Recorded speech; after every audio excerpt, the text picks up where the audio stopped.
Well, most likely by the time you watch this episode of Seahawks Forever, it will officially be April, which means it's draft month. We have made it to April. We are almost there, about 3.5 weeks left to go, which means it's time for my Seahawks positional rankings. Now, the way I do these, I don't rank the 5 best prospects at every position in the draft. I rank the 5 prospects at each position that I like for the Seahawks, that I think are attainable for the Seahawks and that would fit what they're looking for. Tonight, we start with edge and interior line. This is Seahawks Forever.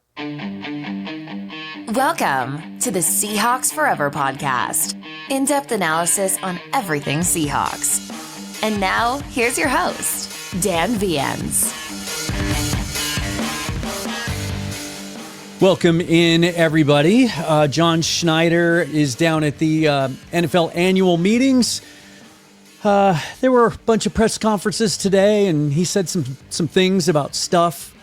I don't think he said anything new, anything newsworthy, anything we haven't heard a whole bunch of over the last few weeks. And he'll be on his radio show again here in a few days, and we'll get to hear it all again. So I don't think there's anything there that I really need to catch you up on.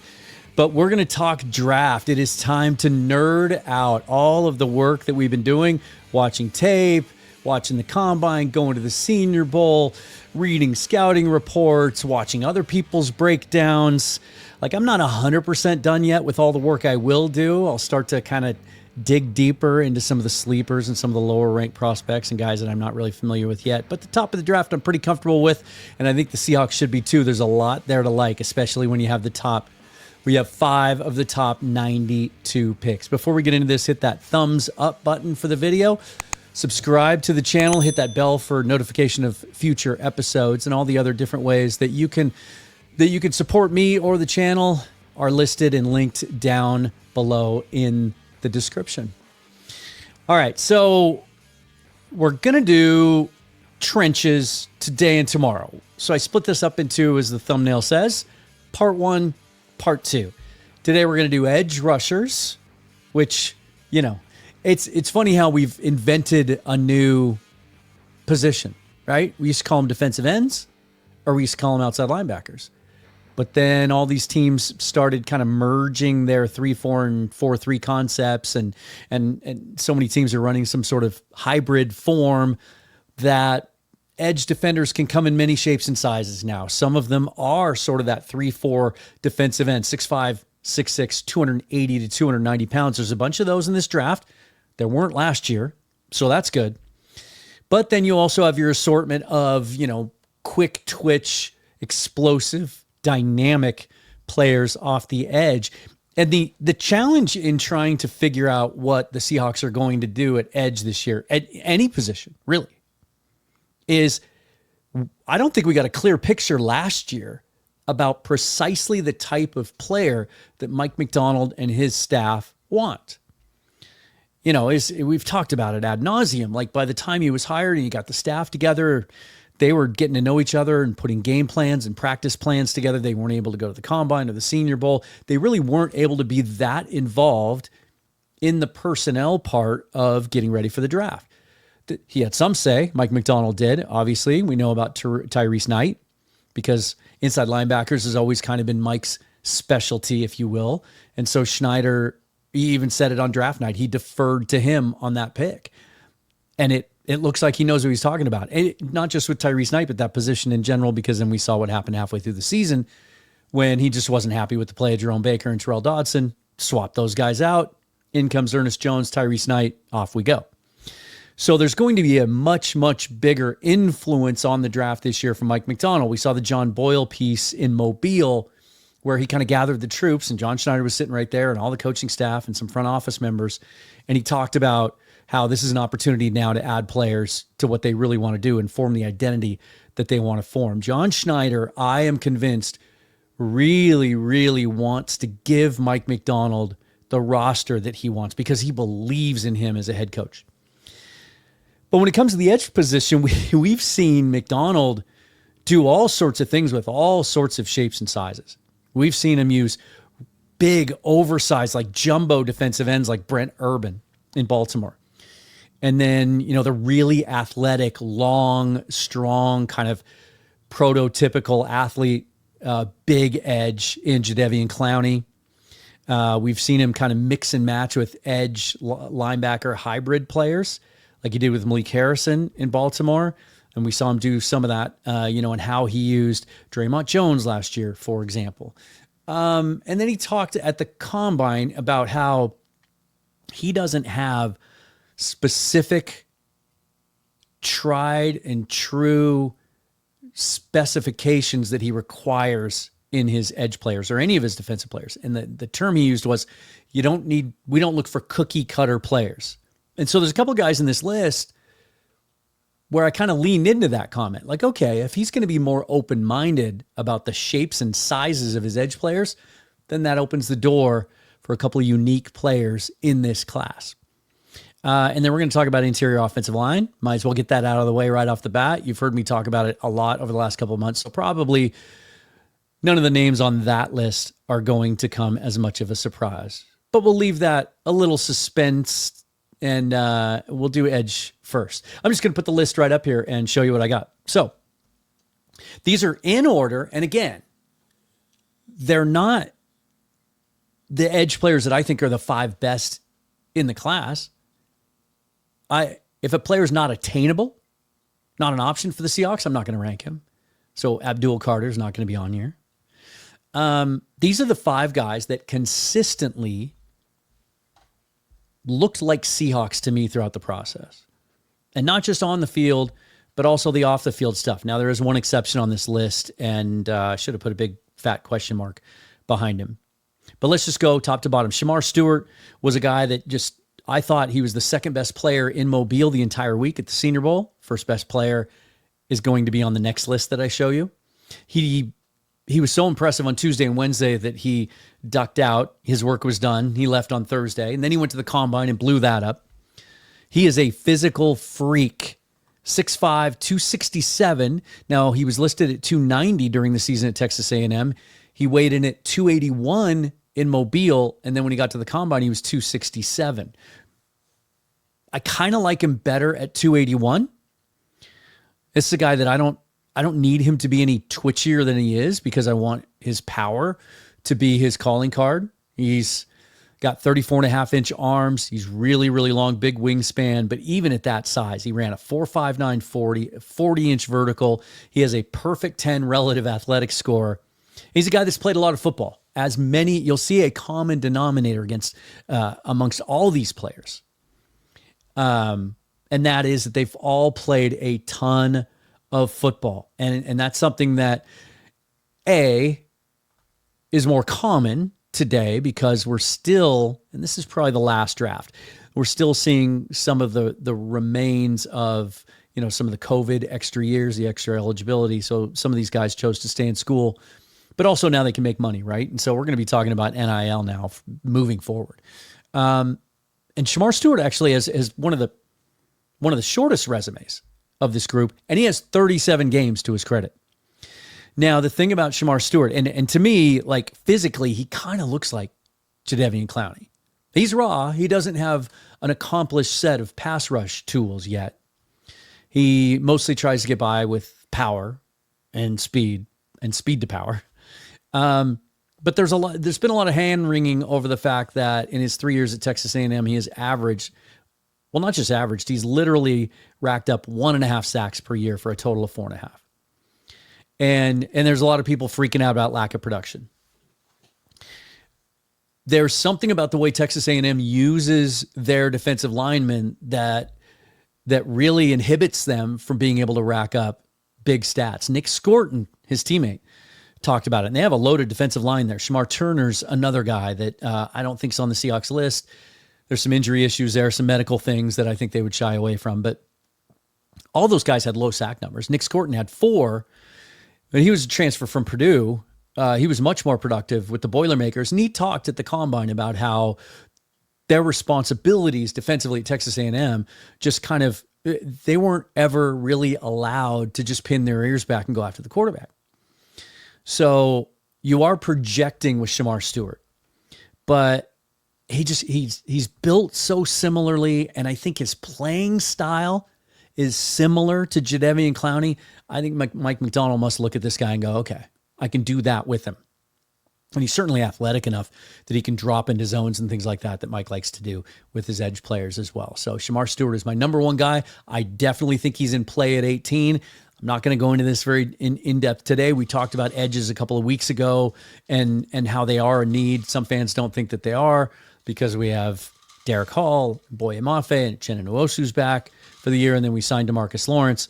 Lawrence is 32 years old. Nwosu's missed 16 games the last 2 years. Maffe's in the last year of his rookie deal, and McDonald wants to have 5 on the roster. Remember how quickly they turned around after trading away Darrell Taylor last year and went and acquired Trevis Gibson. He wants 5 edge players on his roster. They are going to draft an edge player, and this is a very good edge group as well. So I think Shamar Stewart will be in play at 18. Another player who will be in play at 18 is Mike Green out of Marshall. And this is a big if. I almost didn't put him on this list, you guys, because of some of the off-the-field stuff. He's been very open about it. And so where a lot of this stuff, like, you want to talk about some of the other prospects, like James Pierce, there's a reason he's not on this list for me. Some very significant reports of personality issues and even some anonymous quotes from coaches saying that it was a breath of fresh air when he left the campus. But also the fact that his arms are about 2 inches around. So I didn't put him on this list for a couple of reasons, even though he was really, really productive at Tennessee last year. But Mike Green, the difference here is he's spoken about it. He's not shying away from it. He was accused of sexual assault in high school. He was accused at Virginia. It's why they suspended him. And then it's what prompted him to transfer to Marshall. He says he has done nothing. No charges have ever been brought. No one's ever come out and spoken publicly. The complaint at Virginia was anonymous. There's been no lawsuits or anything of the sort. And so the Seahawks are definitely going to have to do their homework and their due diligence, and we know they will. And look, at the end of the day, Mike Green might not be on their draft board because they have just really, really locked things down ever since what they experienced and went through with Malik McDowell, to the point that they passed on Jalen Carter 2 years ago when he was the most talented player at the most obvious position of need that they had in the draft that year. But they had enough of a concern that they weren't going to touch him despite the talent. If they like Mike Green and they're satisfied that he's going to keep things straight and that he's committed to being a great football player, then my goodness, the sky's the limit for this kid. 6'3", 251, 32-inch arms, though, is why he wasn't really talked about as a first rounder, even though he led the country with 17 sacks last year at Marshall, along with 23 tackles for loss. But that arm length was a concern. It was a big topic of conversation in Mobile. But then he went out and just absolutely dominated at the Senior Bowl. I mean, there's the rep where he destroyed Josh Connerly, which is a little bit unfair. Connerly was trying to jump set. Green happened to catch him with his feet in the air, but he caught him because he struck him in the chest plate so hard, it blew him back about 5 feet. He has power. He has unbelievable speed.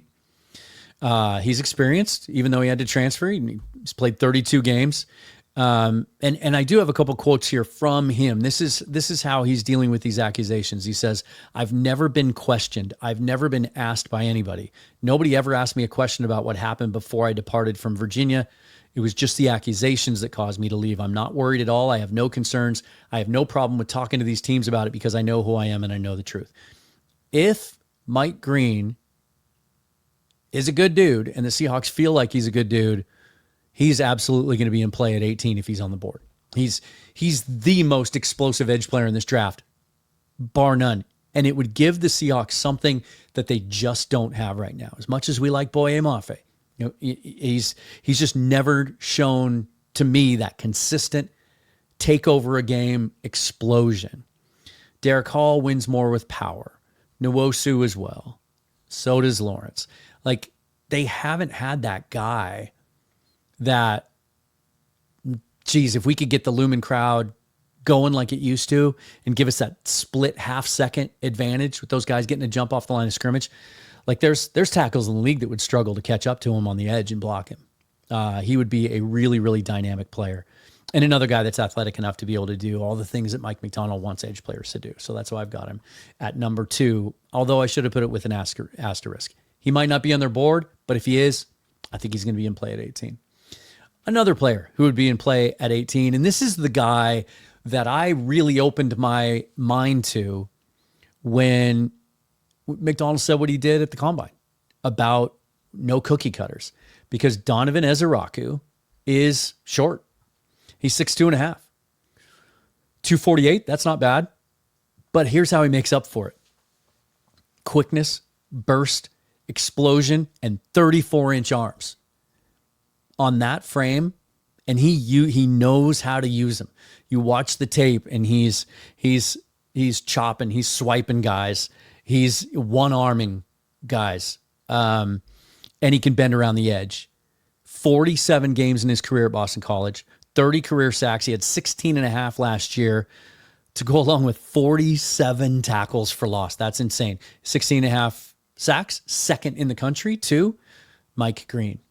Our good friend Rob Staten had been mocking Donovan Ezeraku at 18 because he believes that, similarly, that he has Seahawk characteristics.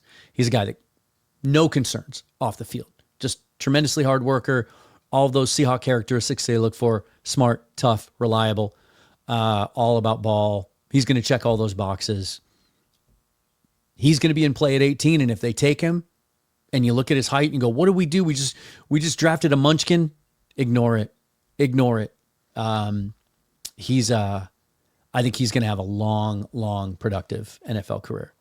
The fourth guy on my list is a guy that I just absolutely fell in love with in Mobile and have only grown to love him more in the weeks since, and that's Oluwafemi, or Femi for short, Oladejo from UCLA. 6'3", 259, another guy with 47 games of experience. He is cut from granite, like he looks like a Greek god. And the best thing about Oluwafemi to me, or Femi, I just, I'm going to have to get that straight. I've been watching so much Seahawks interior offensive line cut-ups the last couple of days. Been watching a lot of Oluwatimi. So there you go. I kind of merged the two. It's Femi Oladejo. He played at Cal his first 2 years as an off-ball linebacker. Went to UCLA as an off-ball linebacker. And then like 2 games into his senior season, they approached him and said, hey, we're going to try you at edge rusher. And what that did is it got Carson Schwessinger onto the field full-time. And now look at his draft profile. He's a second-round pick. But it also kind of inadvertently put Femi into what I think is his most natural position. And the beauty of that is he does have those three and a half years of off-ball linebacker experience. And so he's kind of the stereotypical Mike Macdonald hybrid guy. Like I talked about Malik Harrison earlier, where he can play off the edge and he can rush you from there.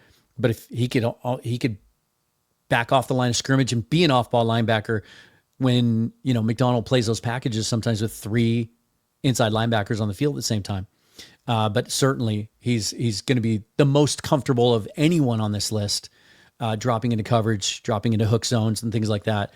I think the sky's the limit. I think he's barely even scratched the surface of what he can be as an edge. And oh, by the way, his nickname is the Mayor because he just commands every room he's in. If you go watch interviews with him, you listen to interviews with him, 30 seconds in, you'll know why he's on this list for me. He's a Seahawk. I've told this story before, but if I had known, 2 years ago leading up to the draft, I didn't ever mock Derek Hall to the Seahawks. Just didn't think he had the traits I was looking for in an edge that I wanted the Seahawks to draft. I wanted a twitchier, speedier guy on the edge. I didn't see that in the limited amount of film I watched from him. And so I didn't study him that hard. I dismissed him. And then the Seahawks drafted him. We found out that they had a first-round grade on him. And then you find out the story. Everything that guy had to overcome throughout his life. You see him talk. I got to meet him a few times. Like, if I had known who the man was and what his story was, I would have mocked him in my final mock draft, right before the draft, when I try to predict what I think the Seahawks will do. Femi Oladejo is very, very similar to what to how I felt about Derek Hall when I found out what kind of guy he was. Another one who falls into that same category, and I'm going to pronounce this correctly. I've been practicing it. This is straight from his mouth. It is TJ Tuimoloau. Just like it sounds, really, if you just sound it out. You always want to shorten some of these Samoan names. You want to shorten it. Tuimoloau is kind of how I was saying it at first, but it's Tuimoloau. 6'4.5", 265. I think he can play bigger. I think this guy can play at 280. 34-inch arms, 55 games of experience, 23 and a half sacks in his career, and he saved the best for last as he was helping the Buckeyes win the national championship in 2024. 12 and a half sacks, 22 tackles for loss, 3 passes defensed, 2 forced fumbles. He's a force in the locker room. He's a culture setter. He's a character player. High motor all the time, never have to worry about his work ethic. And oh, by the way, he's from Sammamish, Washington. He played at Eastside Catholic High School. You think that guy might want to come back to the Northwest? Those are my 5 edges. They're all different. Pick your flavor. All different shapes and sizes. They go about their business in different ways, but I think they all exhibit qualities that the Seahawks are going to be attracted to and have them graded really highly on their board, with the possible exception of Mike Green if they're not satisfied with the off the field stuff. When we come back, the moment you've all been waiting for, so we're just going to get it out of the way at the beginning. We're going to talk interior offensive line. Shout out to the folks at Doer for sponsoring the program. Doer is built for doing. They have flagship stores in Denver and Los Angeles. But you don't need to leave your home. You can shop at shopdoer.com. It is lifestyle apparel made for every occasion, no matter what you're doing. Very, very versatile lineup. But my go-to right here, these performance denim relaxed taper jeans, they have 20% stretch in them. They feel like joggers. They really do. But you wouldn't know it when you take them out of the package because they're built tough. They are built for doing everything that Doer does with sustainable materials, antibacterial, breathable materials. And right now, it's going to cost you less. You can get 20% off for being a viewer of this program. If you go to shopdoer.com/forever, they'll give you 20% off your first order. That's shopdoer, DUER/forever for 20% off your first order. All right, let's get into it. Interior offensive line. And as I mentioned earlier, this list probably isn't going to surprise any of you that have watched the show for any length of time because I've talked about all of these guys at length. Number 1, moving up my board overall with a bullet, I'd kind of dismissed the idea of taking an offensive lineman at 18 because of how I feel about this class as a whole. It is so deep and it lasts into day 3. In the interior offensive line, lasts into the 4th round, in my opinion. Tackles, there's some interesting guys that you can get in the 5th or 6th round. And some of these guys that we're going to talk about tomorrow when we talk about the tackles fit that description. And so anytime I do mock drafts, I feel better about taking a defensive player in the 1st round or even a wide receiver if it goes that way, because I can still get a guard in the 2nd round that I think I can plug and play as a starter week 1 as a rookie and elevate the play of my offensive line. However, Gray Zabel just won't go away. And the more I look at him, draft fatigue kind of set in, kind of got tired of talking about him and hearing about him, kind of thought he would be out of reach or that it wouldn't make sense in the 1st round. The more I study him, the more he just had his pro day yesterday and blew it out of the water. There are the Bob McGinn stories. Bob McGinn, longtime NFL writer who does this pre-draft series every year where he looks at each position group and he has so many connections. He gets all these scouts quotes. And one of the things that came out of that article for me was that every single team that's interviewed Gray Zabel has fallen in love with him, that he is probably, if there was an award to be given for best interviewee of the draft process, it would be Gray Zabel. But something else happened that caused me to put Zabel back at the top of the board. Not just for interior offensive linemen, but right now, as I sit here today, he's my favorite to go at 18.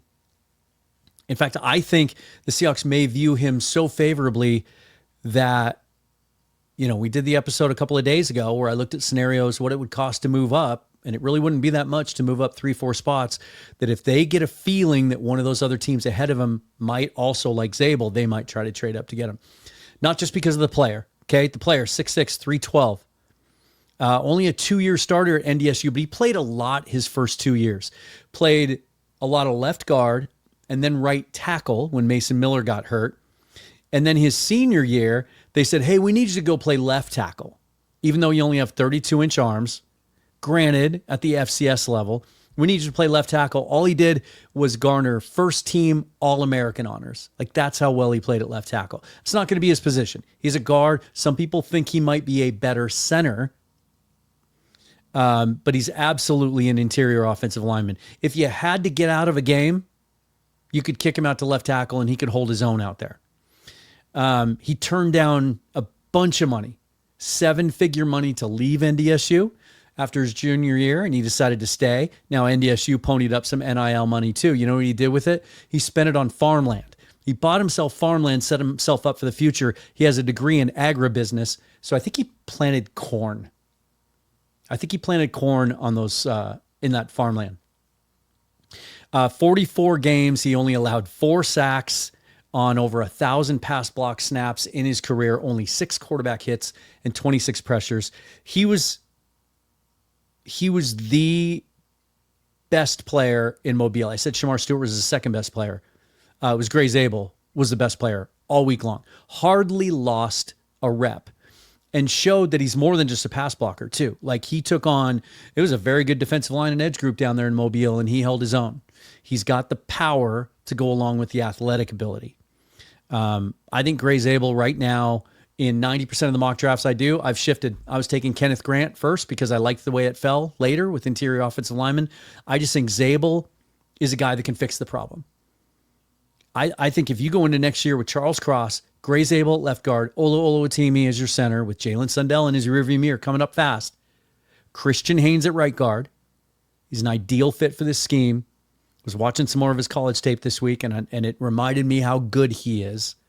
We're going to be fine there. And Abe Lucas at right tackle. That's an offensive line that you can get excited about, and you can grow together, get some continuity. You can build it into a force. Next guy on my list. Should they miss out on Gray Zabel? It's Kelvin Banks.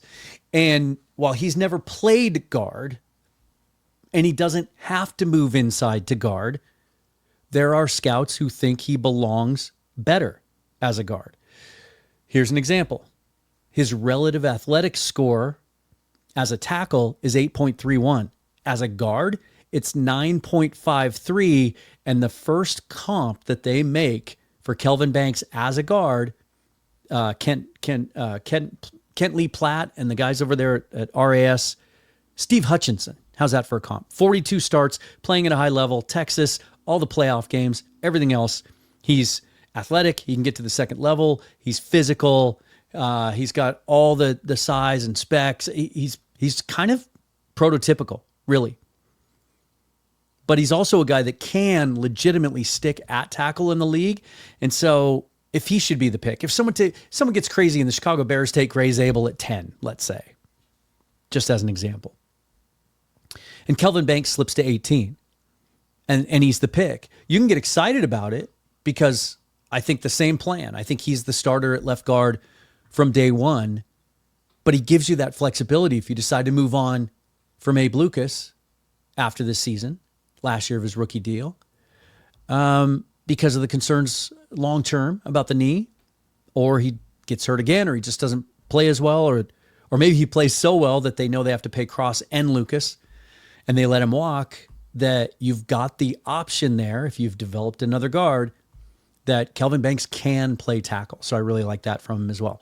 The third guy on the list fits that exact same profile, but in a different way.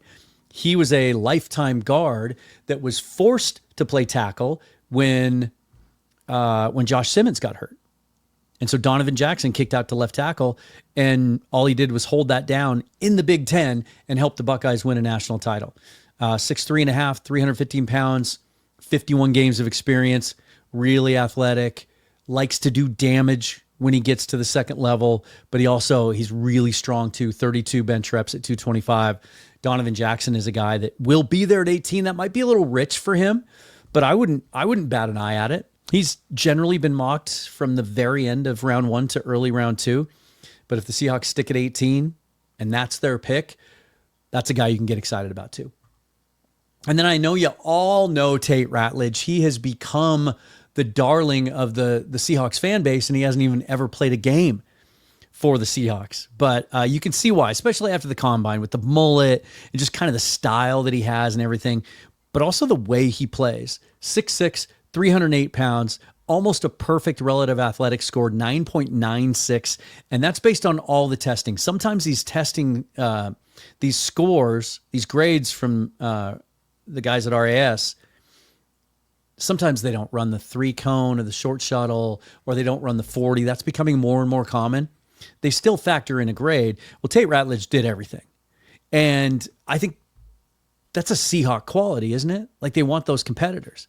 They want guys that are all ball. They want guys that love to compete. Pete Carroll might not be here anymore, but they're still all about competing. And he's a guy that he's missed some games each year with injury. He had an ankle injury last year, missed a few games. And so I think it says a lot about him. Then he came out and he did all the testing. Ran a 4.97 40 at that size, a 7.38 3-cone, still a 32-inch vertical. That's elite level. And he's got 38 games under his belt. He's played right guard. I have no doubts, because that's Christian Haynes' natural position as well, that he could play left. He's that athletic. I think he's that smart. Or you could just leave him at right guard if you feel that strongly about it, because we saw Christian Haynes play some left guard last year in the preseason as well, and I thought he looked pretty comfortable over there. So that would be an option for Ratledge as well. My next guy is Luke Kandra. I always want to say Kendra. And this guy is just not getting any love, and I don't know why. In all the mock draft simulators, he's still available in the 6th and 7th round. On all the big boards that you see, he's in the 200s. I just think he's so much better than that. He's got 38 games under his belt, 6'4.5", 319. On 1,060 pass block snaps in his career, he's only given up 4 sacks, 2 quarterback hits, 24 hurries. His PFF grade is 84.1 as a pass blocker. That's elite. And his run block grade is 74.3 as well. He's very technically sound. And he's a guy that looks really comfortable in wide zone. Like, he's a perfect scheme fit. He really is. But he gets to the second level with some nastiness too. And that's something all these guys on my list have in common. Like, I don't want any more finesse players. We need somebody with some nasty. And Luke Kandra definitely is that guy. Now, you might have noticed that I had an honorable mention as well. That's the asterisk down there. It's our boy Jackson Slater, right? He was on the show last month. The kid from Bellevue, played at Newport High School, spent his entire career at Sacramento State. It was really hard not to put him higher than that, but that's just how I feel about. I think that says more about the guys above him than it does about him. 6'4", 316, 44 starts, all at left guard, but scouts think that he center might be his best position, and they had him playing quite a bit of center down in Mobile as well. Last season, his last 2 seasons, 0 sacks, 1 quarterback hit, 12 hurries. His freshman year, he really struggled. He gave up 2 whole sacks. Like, this guy is really, really proficient, but he's got a great base as well. He's really strong, and he's got a mean streak to him as well. But he was a pleasure to interview. If you haven't watched that show, go back and check it out. He's another guy that just seems like a Seahawk. So those are my lists for edge and interior offensive line. And again, it's not the 5 or 6 that I feel like are just purely the best talents, but they're the guys that I think fit the best. Let me know in the comments down below if I missed anyone that you really love. Tell me your draft crushes at edge and interior offensive line. Tell me why you think they should be Seahawks. Okay? That's what I want to hear. Until then, follow me on Twitter and Blue Sky at Seahawks Forever. Subscribe to the channel, hit the bell for notifications. And if you want to support me or the show, all the links are listed down below in the description. Tomorrow, I'll be back with defensive tackles and offensive tackles. We'll finish out the trenches, part 2, tomorrow. Until then, forever and always, go Hawks.